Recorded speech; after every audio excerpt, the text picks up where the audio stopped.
La tension entre les États-Unis et le Venezuela vient d'atteindre un niveau critique. On ne parle plus de sanctions, on parle d'actes de guerre.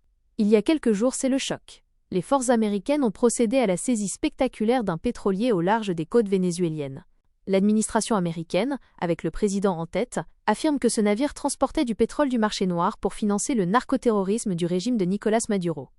Pour eux, c'est une opération anti-drogue et une riposte légitime contre un narco-État.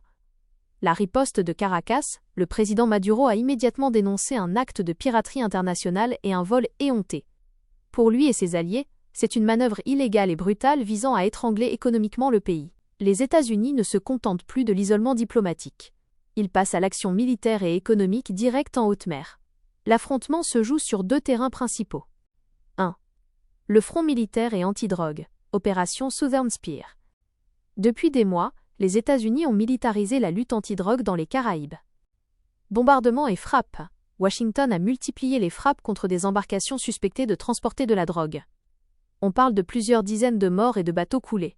Les troupes américaines sont déployées, et le président Trump n'a cessé de brandir la menace d'une intervention sur le territoire vénézuélien, clamant qu'il faudra frapper sur terre très bientôt.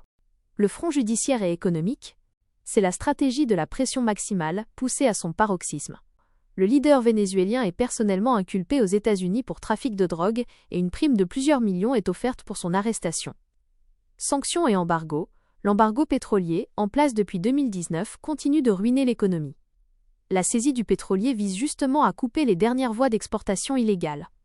Le Venezuela reçoit un soutien crucial de la Russie et de la Chine, qui continuent d'investir et d'apporter un soutien diplomatique. La Russie a d'ailleurs apporté son soutien à Maduro après la saisie du pétrolier. Des voix comme des conseillers du Brésil, Lula, mettent en garde contre le risque d'un conflit de type Vietnam dans la région si les États-Unis s'entêtent dans une escalade. Le pétrole pour Maduro, la vraie raison de cette fixation est claire, les immenses réserves de pétrole du Venezuela. Washington veut-il vraiment déloger un narcotrafiquant ou s'assurer un accès futur à ses ressources vitales? Ce qui se passe entre le Venezuela et les États-Unis n'est plus une simple crise diplomatique. C'est une confrontation ouverte.